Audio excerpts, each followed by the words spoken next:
절로 25절 말씀을 가지고 전도에 미련한 것이라는 제목으로 왜 오직 예수 그리스도의 십자가여야만 하는가, 왜 오직 십자가여야만 하는가 하는 것에 대해 생각해 보려고 합니다.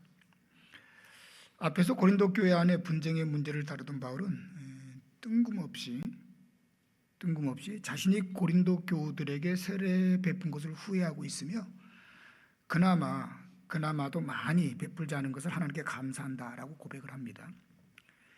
여러분이 잘 아는 것처럼 세례는 주님의 지상 명령 가운데 하나로 우리 성도에게는 신앙적 의미가 매우 크죠. 따라서 새로운 사람이 교회에 들어오고 그렇게 들어온 성도가 세례를 받아 교회의 구성원이 된다는 것은 교회에서나 또 성도 개인으로 봐서나 큰 자랑이자 보람이 아닐 수가 없지요. 그렇다면 바울은 무슨 의도로 이런 주장을 했던 걸까요? 한 절만 뒤로 돌아가서 1장 17절 말씀 제가 읽어드릴게요. 그리스도께서 나를 보내심은 세례를 베풀게 하려 하심이 아니요 오직 복음을 전하게 하려 하심이로되 말의 지혜로 하지 아니하면 그리스도의 십자가가 헛되지 않게 하려 함이라. 설명하자면 이런 겁니다. 여러분도 잘 아는 것처럼 교회 안에는 많은 신앙의 행위, 예를 들면 찬양이 있고 예배가 있고 기도가 있고 전도가 있고 봉사가 있고 성찬도 있고 또 세례도 있고 또 이와 같은 일들을 위해 다양한 조직이 있고 여러 시스템들을 갖추고 있습니다. 그런데 이 모든 것들은 다 하나님께 영광을 돌리고 개개인의 신앙을 돕고자 행하는 것들이죠. 그러나 고린도 교회는 이런 것들, 그 가운데 특히 세례, 누구에게 세례를 받았느냐라는 것으로 성도들은 서로가 편이 갈려서 분쟁을 했고요. 그 결과 신앙의 본질을 잃어버리고 있었던 겁니다. 왜 세례를 받아야 되는지, 왜 예배를 해야 되는지 본질을 잃어버리고 있다는 거죠. 마치 시험을 준비하던 수험생이 너무 열심히 시험을 준비하느라 시험 시간을 놓쳐 시험을 치르지 못하는 그와 같은 우스꽝스러운 일이 벌어진 거죠. 다음은 사도행전 6장에 나오는 예루살렘 이야기 한번 들어보세요. 예루살렘 교회의 이야기입니다. 그때 제자가 더 많아졌는데 헬라파 유대인들이 자기의 과부들이 매일의 구제에 빠짐으로 히브리파 사람을 원망하니 12사도가 모든 제자들을 불러 이르되 우리가 하나님의 말씀을 제쳐놓고 접대를 일삼는 것이 마땅하지 아니하니 형제들아 너희 가운데서 성령과 지혜가 충만하여 칭찬받는 사람 7을 택하라. 우리가 이 일을 그들에게 맡기고 우리는 오로지 기도하는 일과 말씀 사역에 힘쓰리라. 제자가 너무너무 많아졌습니다.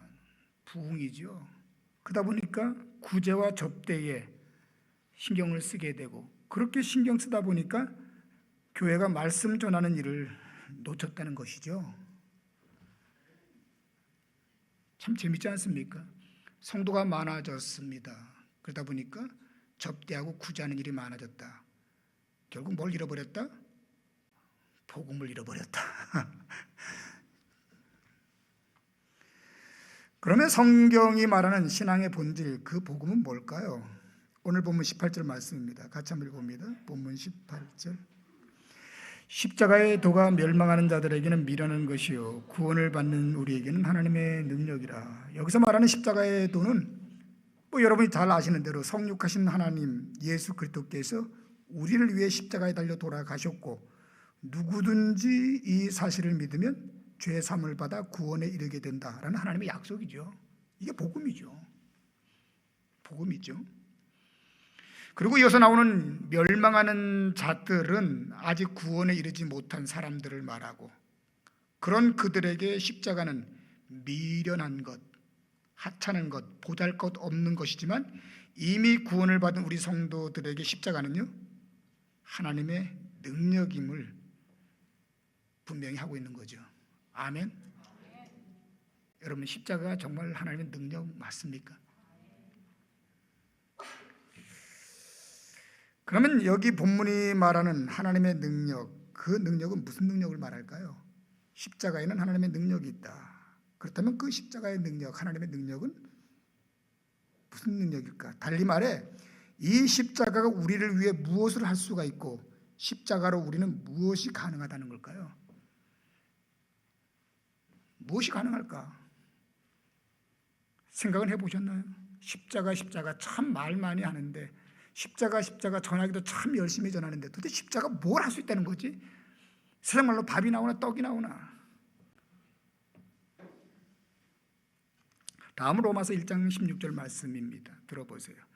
내가 복음을 부끄러워하지 아니하노니 이 복음은 모든 믿는 자에게 구원을 주시는 하나님의 능력이라. 십자가는 이 십자가를 믿는 사람을 구원, 즉 하나님을 알게 하고 이렇게 구원받은 성도를 하나님 안에서 살게 하는, 하나님을 알게 하고 하나님 안에서 살게 하는, 그야말로 하나님을 얻는, 성도를 성도 되게 하고 성도를 성도답게 하는 하나님의 능력이라고 말하고 있는 겁니다. 아멘인가요? 예, 아멘이죠. 사도행전을 보면 말입니다. 복음 증거의 이유로 베드로와 요한은 공회에 붙잡혀가지요. 그리고 공회로부터 다시는 예수를 전하지도 가르치지도 말라는 강력한 경고를 받게 됩니다. 그러나 베드로와 요한은 이런 그들에게 다음같이 단호하게 말을 하는데요. 사도행전 4장 19절 말씀입니다. 베드로와 요한이 대답하여 이르되 하나님 앞에서 너희의 말을 듣는 것이 하나님의 말씀을 듣는 것보다 옳은가 판단하라. 한번 따라서 해볼래요? 하나님 앞에서.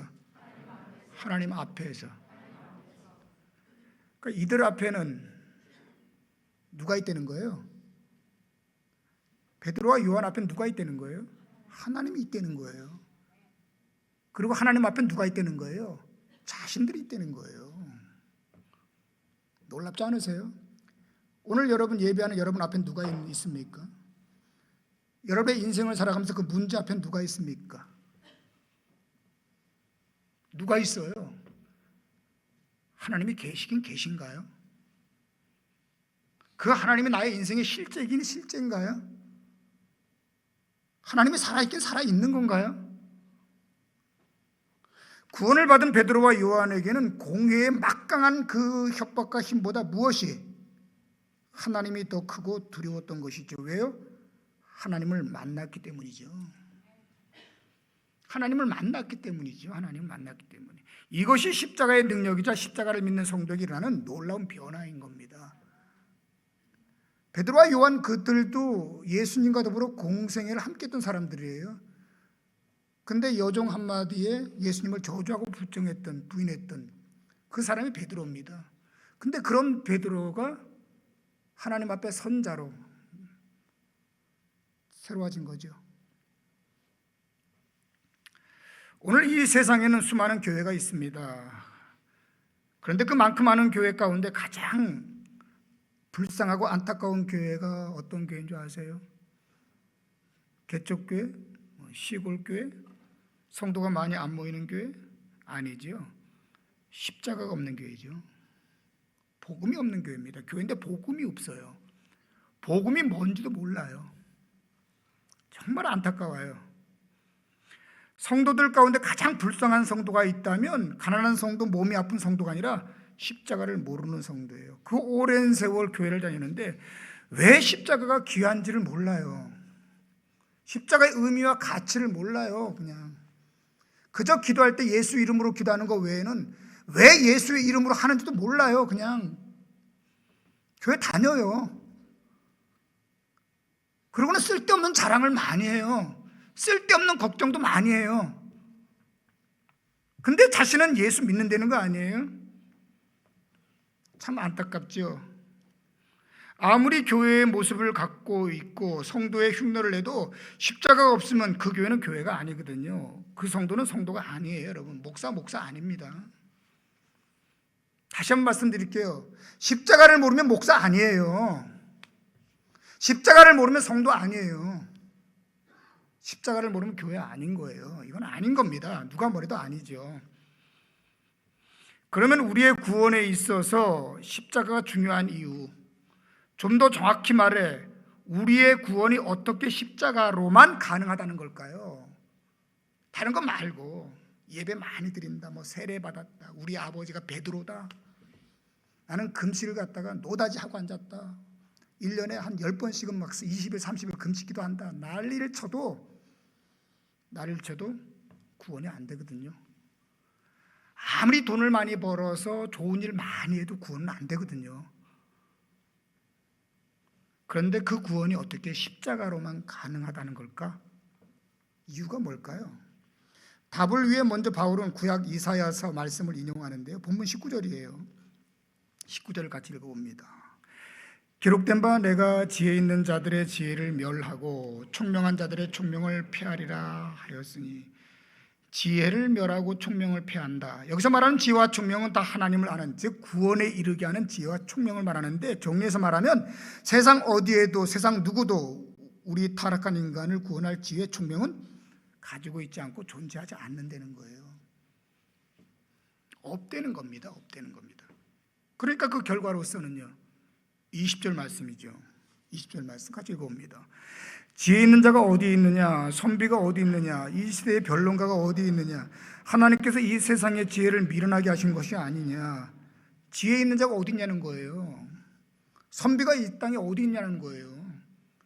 이 세대의 변론가가 어디 있느냐고 하나님이 오히려 되묻고 있는 거예요. 있더냐? 이렇게 묻고 있는 거예요. 있냐? 이렇게 묻는 거죠. 여기서 지혜 있는 자는 당시 헬라 철학자들을 말하고요, 이어서 나오는 선비는요, 유대 서기관을 얘기하죠. 누구보다 성경을 많이 알고 있는 그들을 얘기하는 겁니다. 끝으로 세상 변론가는요, 나름 세상의 이치를 깨달았다고 하는 현인들, 예를 들면 뭐 공자, 석가모니, 뭐 소크라테스 등을 말하는 것이죠. 말씀의 요지는요, 지금까지 세상에는 자타가 인정하는 수많은 현자들이 살다 갔는데, 그들 가운데 구원의 길을 찾은 사람이 있더냐?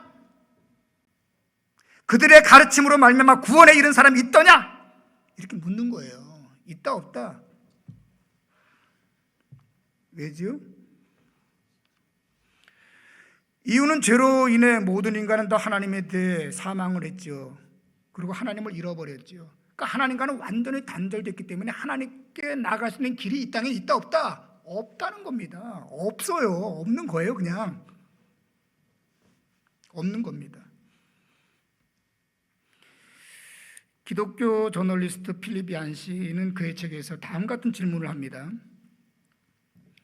왜 가장 아름다운 도시 미국의 샌프란시스코와 오스트리아의 찰스부르크와 같은 곳에서 오히려 자살이 만연하는가?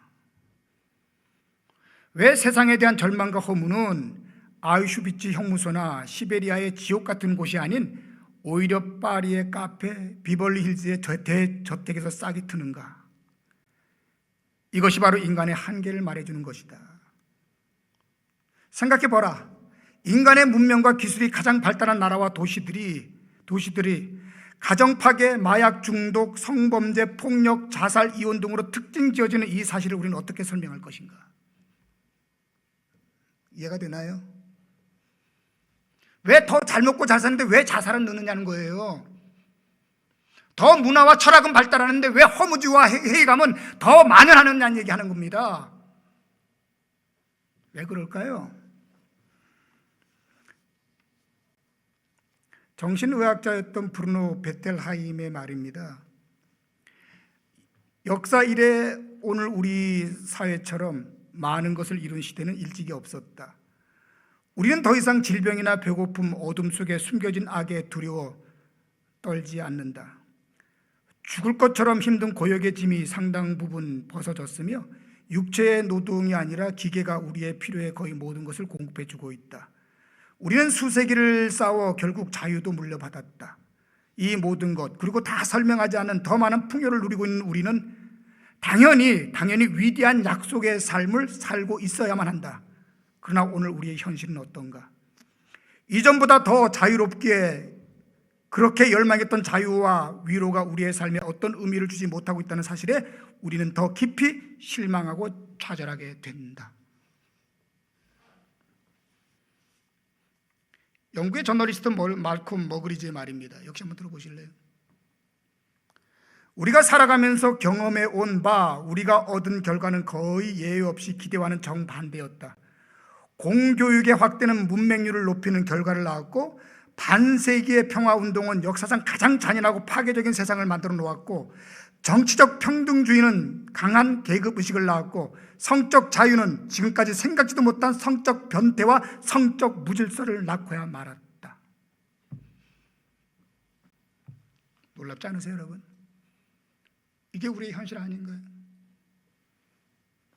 여러분, 우리의 인생 가운데 뭐가 더 있고 어떤 문명과 어떤 지식을 더 가지면 우리의 인생은 더 행복하고 우리의 가정은 더 건강할 거라고 생각하십니까? 과연 소망이 있다고 생각하세요? 뭘 더 기대할까요?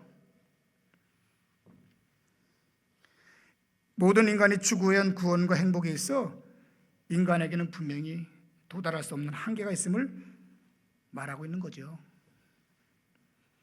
그러면 이렇게 세상 그 어디에도 없고 그 무엇으로도 안 된다고 하는 이 구원이 어떻게 십자가로는 가능하다는 걸까요? 본문 21절 말씀입니다.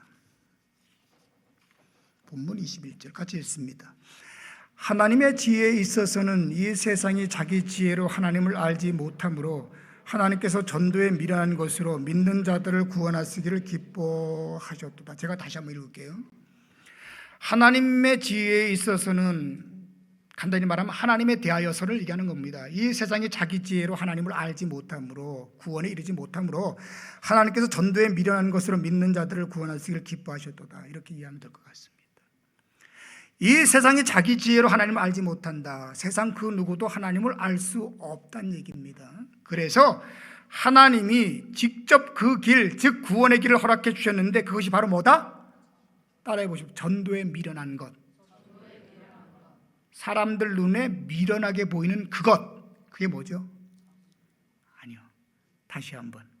전도에 미련한 것. 사람들 눈에는 미련하게 보이는 그것. 그 전도가 뭐죠? 그렇죠. 예수 그리스도의 십자가죠. 그래서 제가 먼저 여러분들에게 질문 드리는 겁니다. 여러분들은 십자가가 어떻게 보이세요? 보이긴 보이세요. 근데 어떻게 보이세요?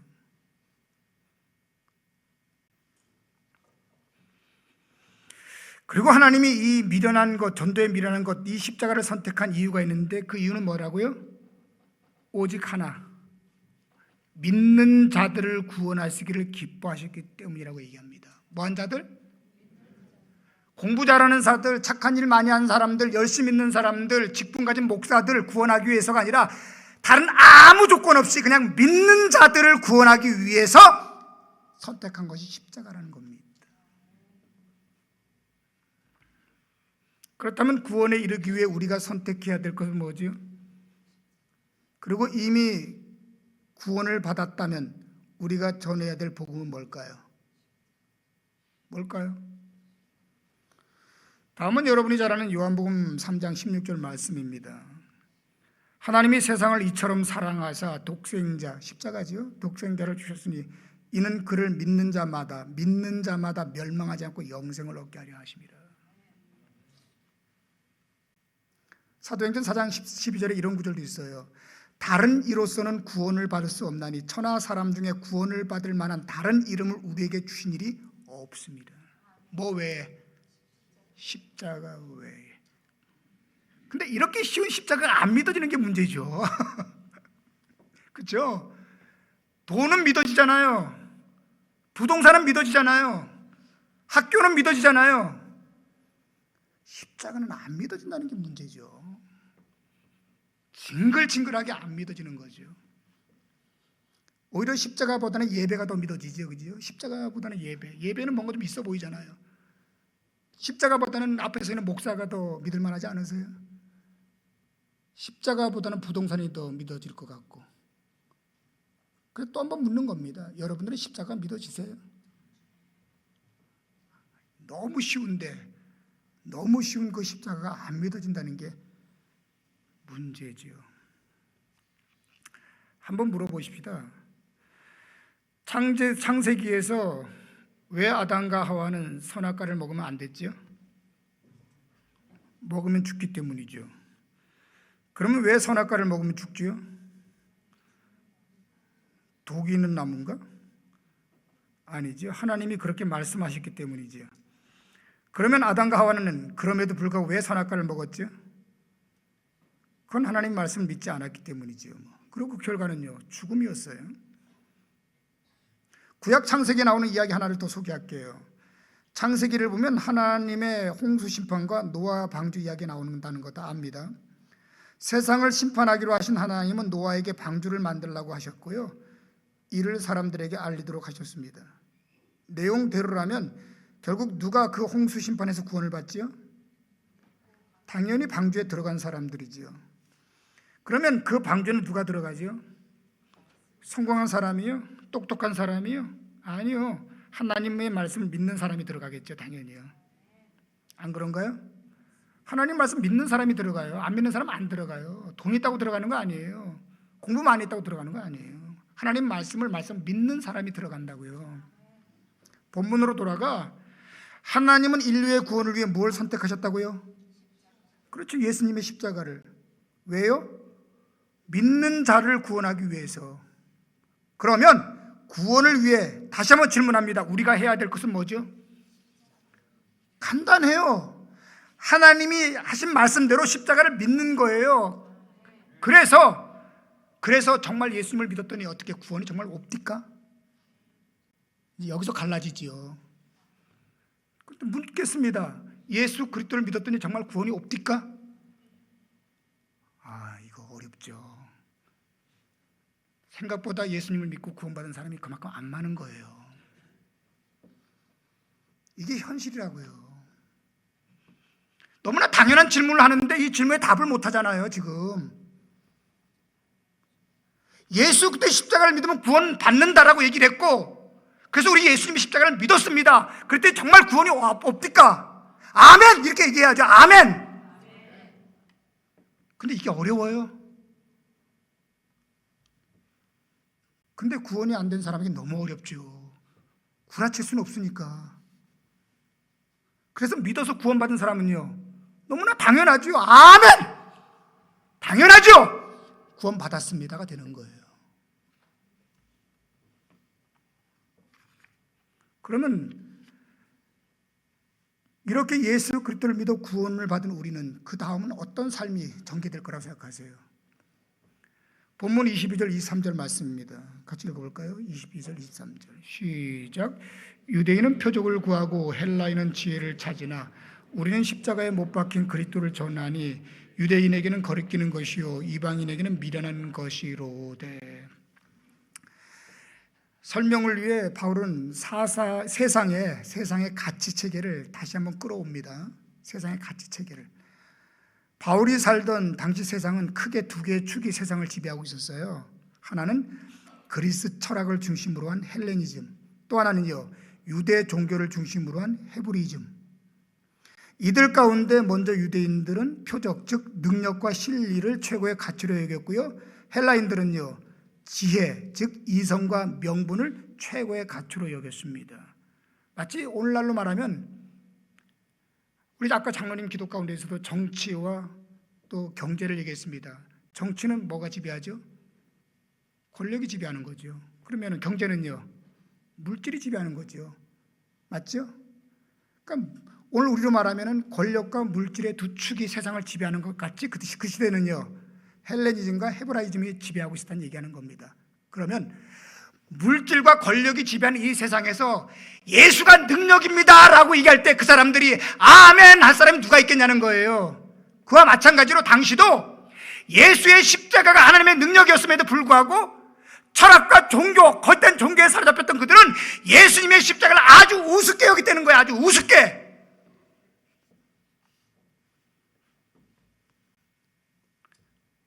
그래서 여러분들에게 묻는 겁니다. 여러분들은 이 십자가가 어떻게 보이세요? 똑같은 질문을 계속하고 있는 겁니다. 예수님의 십자가가 세상의 정치보다 크게 느껴지십니까? 작게 느끼십니까? 예수님의 십자가 사상보다 더 큽니까? 작습니까?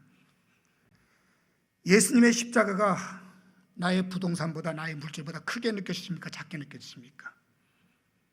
물질이 나에게 기쁨입니까? 아니면 십자가가 나의 기쁨입니까? 세상의 권력이 나에게 소망입니까? 아니면 십자가가 나에게 소망입니까? 어떻게 보이세요?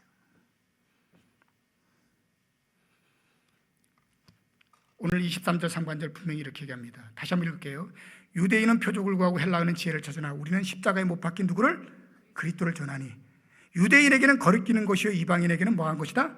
미라는 것이다. 그럼에도 불구하고 예수 그리스도를 믿어 구원받은 우리는 누구를 선택한다? 십자가를 선택한다. 아멘. 진짜 아멘. 이유는요, 24절 25절 오늘 마지막 본문이죠. 24절 25절 같이 읽습니다. 시작. 오직 부르심을 받은 자들에게는 유대인이나 헬라인이나 그리스도는 하나님의 능력이요 하나님의 지혜니라. 하나님의 어리석음이 사람보다 지혜롭고 하나님의 약하심이 사람보다 강하니라. 오직 부르심을 받은 자들, 이미 십자가를 믿어 구원에 이른 우리 성도들에게 십자가는 그가 정치를 하든 아니면 사업을 하든 농사를 짓든 아니면 고기를 잡든 예술을 하든 아니면 그 무엇을 하든 간에 그 십자가를 보배로 알고 십자가를 붙잡고 살아간다는 얘기를 하는 겁니다. 이유는요, 그야 당연히 예수 그리스도의 십자가가 하나님의 구원임을 알았기 때문이죠.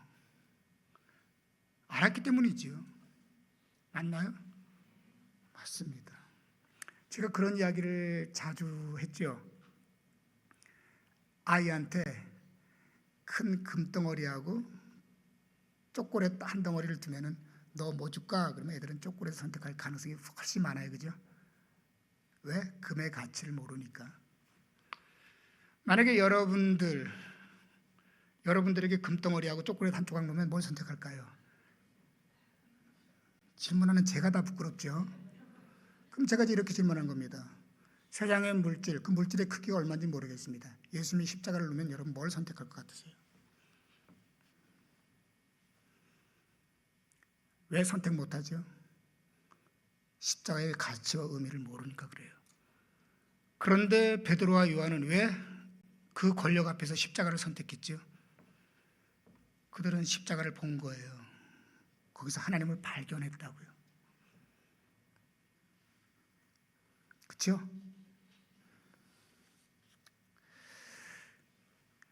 다음은 빌립보서에 나오는 바울의 고백입니다. 한번 들어보세요. 제가 쭉 읽을게요. 나도 육체를 신뢰할 만하며 만일 누구든지 다른 이가 육체를 신뢰할 것이 있는 줄을 생각하면 나는 더욱 그러하리라. 나는 8일 만에 할례를 받았고 이스라엘 족속이요 베냐민 지파요 히브리인 중에 히브리인이요 율법으로는 바리새인이요 열심으로는 교회를 박해하고 율법에 의로는 흠이 없는 자라. 그러나 무엇이든지 내게 유익하던 것을 내가 그리스도를 위하여 다 해로 여길 뿐더러 또한 모든 것을 해로 여김은 내 주 그리스도 예수를 아는 지식이 가장 고상하기 때문이라. 바울의 논쟁은 그겁니다. 세상의 가치로 말하면 나는 가질 것 누릴 것 다 누려봤다. 그리고 다 가지고 있었다. 근데 십자가를 만나고 난 이후에 그 모든 것들은 나에게는 아무 의미가 없어졌다. 왜? 십자가의 그 가치 앞에는 그 모든 것들이 아무것도 아니었기 때문이다. 구원의 은혜가 이런 거예요, 여러분. 이 감격이라고요. 이 기쁨이죠. 이제 다시 본론으로 돌아가 그러면 본문을 통해 바울이 지적하고자 한 오늘 교회의 문제는 뭘까요? 하나님의 능력인 이 십자가를 외면하고 바울이 크냐 베드로가 크냐, 넌 누구에게 세례받았느냐, 세례는 금식은 종교적 열심은 얼마나 갖느냐, 이런 것들로 서로 싸우고 있는 그와 같은 문제죠. 이것이 비단 오늘 우리가 성경에서 보는 고린도 교회만의 문제일까요? 모르긴 몰라도 이 땅에 우리의 대한민국에서 일어나고 있는 교회의 많은 갈등과 문제, 다시 한번 묻습니다. 정치가 큽니까? 복음이 큽니까? 사상이 큰 겁니까? 아니면 복음이 더 큰 겁니까? 거기에 대해서 여러분들이 문외한이 되라는 게 아니에요. 여러분의 주장도 버리라는 것도 아니에요. 갖고 그냥 사세요. 그런데 거기에 끌려서 싸우고 분쟁하고 미워하고 증오하는 엉망진창이 돼버린 오늘 교회를 지금 이야기하고 있는 겁니다. 뭐 때문에 그런가요? 무엇이 더 크기에 교회가 이 지경이 되어져 가고 있는가 라고 하는 문제를 지적하는 겁니다. 예수께서 빌립보 가이사랴 지방에서 제자들에게 다음 같은 질문을 하지요. 사람들은 나, 주님을 얘기합니다. 인자를 누구라고 하느냐? 그러자 제자들은 앞을 다투어 세례 요한을 비롯해서 구약에 등장하는 위대한 선자들의 이름을 거명합니다. 그러자 주님은 이런 그들에게 다시 한번 질문하죠. 그러면 세상 사람들은 그렇다 치고 너희는 나를 누구라고 하느냐? 한순간 정적이 흘렀고요. 마침내 베드로가 입을 엽니다. 주는 그리스도시요 살아계신 하나님의 아들이시니이다. 오늘 본문으로 돌아가 우리 18절 말씀만 다시 한번 같이 읽어보십시다. 18절입니다. 시작. 십자가의 도가 멸망하는 자들에게는 미련한 것이요 구원을 받는 우리에게는 하나님의 능력이라. 저도 여러분에게 질문 하나만 하고 오늘 말씀 마칠게요. 여러분에게 주님의 십자가는 무엇이고 여러분은 오늘 십자가가 어떻게 보이세요? 미련하게 보이세요? 아니면 하나님의 능력으로 보이세요? 다시 한번 묻습니다. 어떻게 보이세요, 여러분? 어떤 의미와 가치가 있으세요, 십자가가? 혹시 여러분, 이 십자가가 미련하게 보이는 멸망을 받는 자의 자리, 하나님을 모르는 자의 자리에 있지는 않을까요? 아니요. 나는 누가 뭐라 그래도 십자가는 하나님의 능력이자 나의 자랑입니다. 나의 소망입니다. 보여주십니까?